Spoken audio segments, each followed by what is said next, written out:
Show me your shorts. Some guy just said to me, "Oh, you're looking beautiful. Are you a stripper?"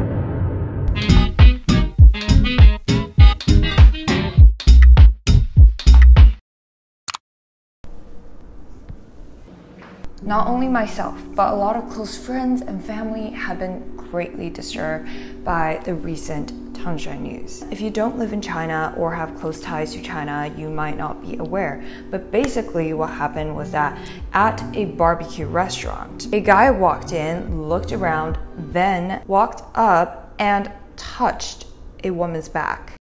The girl being touched by the stranger wearing the white shirt obviously told this guy to F off, to which he reacted by trying to touch her again. She tried to push him away, and at that point, he began acting more aggressively. So her friend in a black dress stood up and fought this man, and suddenly a bunch of this man's alliances just came in and started beating the girls to heavy injury and almost to death. And this is not the end, okay? The comments to this piece of news obviously contains a lot of sympathy and just overall shock of how something like this could happen. But there were also people saying these girls were out too late. She dyed her hair blonde, so obviously she's no goody two shoes. Zoe personally feels offended. How dare she use the beer bottle? So why does any of this matter? Well, to some of us, the patriarchy and misogyny in the Far East seems to be so far away from our reality. Or is it? Come to think of it, how often do women feel threatened and unsafe even in the Western society? How often do we question our reality that, oh, as girls, we should always watch out for our safety? Be careful of what we wear, be careful of the time we go out, be careful of the neighborhood we step into, be careful of this, be careful of that. How often do we question the reality that as women, regardless of where we are, we almost have to still live in fears and worries? Why is it that the solution to every assault to women is be careful and protect yourself better? Why is it always you should have protected yourself better? When the argument shifted from, damn, there's something fundamentally problematic with the way women are treated in society, to it's women's ultimate responsibility to protect ourselves. It's literally a major shift in narrative, almost like a fake empowerment of saying, yes, you are a woman. You should be strong and take all the responsibilities for the harassment, catcalling, unfair treatments implied in your gender. And our education from the school system and our parents are almost conforming to that. Girls starting from a very young age are taught to fear, to always be conscious of what we wear, what we say, what we do, because that might attract unwanted attention that harms us. Literally, my mom will A, not stop sending me news of how girls who live alone are getting brutally murdered or assaulted.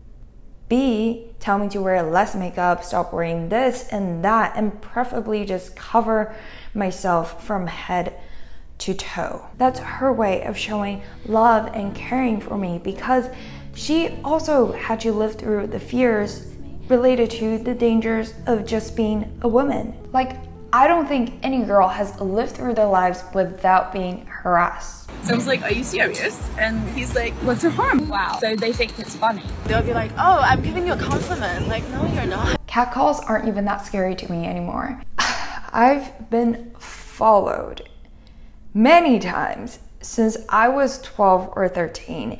And just thinking about those times gives me chills, like real chills down my spine. And the many weird interactions with weird men, such as the maintenance guy helping me press my floor in the elevator after only coming to my unit once to fix something for me and telling me that he'll be seeing me around, is freaking creepy. And when I discussed this issue with my close friends, all, and I mean all of them, have been harassed by men in one way or another, in some disgusting, sick ways. Like direct sexual harassment from someone in the managerial level, to being talked to by a guy at a freaking restaurant who will not leave her table, to being touched by a creepy man in a bookstore. And the sad part is, almost all of us felt ashamed of what occurred to us in the moment, that it was either hard to tell anyone or report it and seek help because of the toxic idea that we should have avoided the harassment in the first place, that we almost feel guilty, that we felt attacked. This is not unnatural because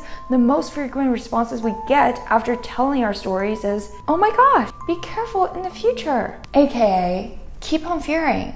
If you get harassed, it's on you. Part 2. Blame it on the outfit. When tragedy or conflict arises, guess who always gets the blame?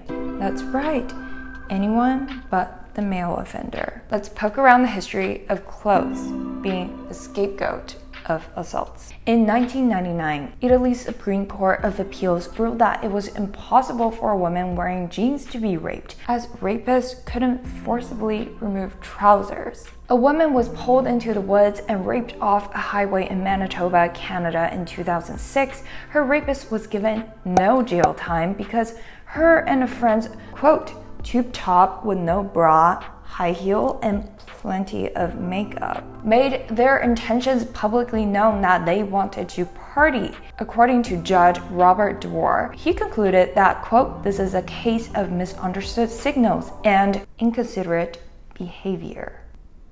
In 2011, Toronto Police Michael Sanguinetti stated to a group of women in law school, quote, women should avoid dressing like sluts in order not to be victimized.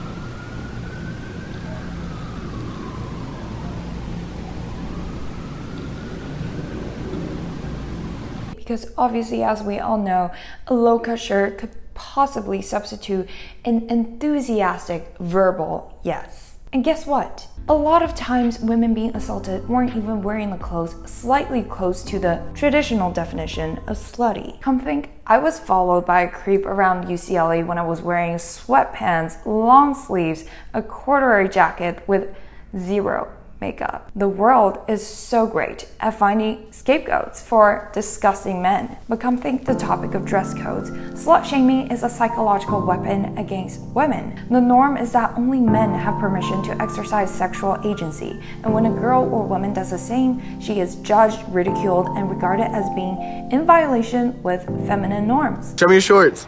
Show me your shorts. Oh, she had a dress code.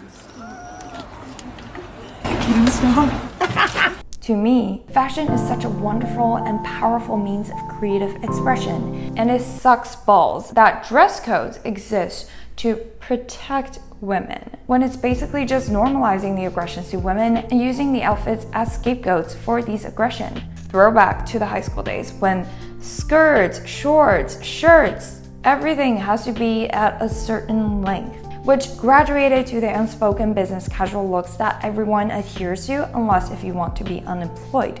Quote, there's just so much ambivalence, said Abigail Segai, a sociologist at UCLA who studies gender dynamics.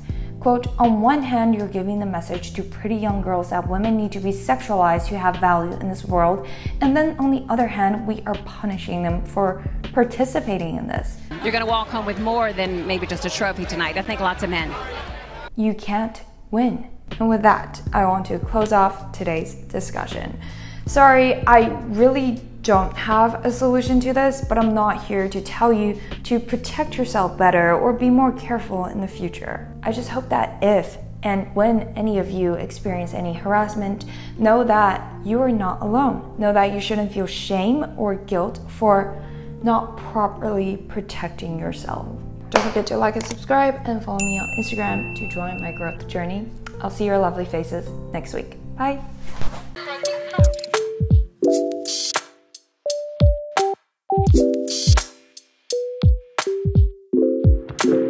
This is the end.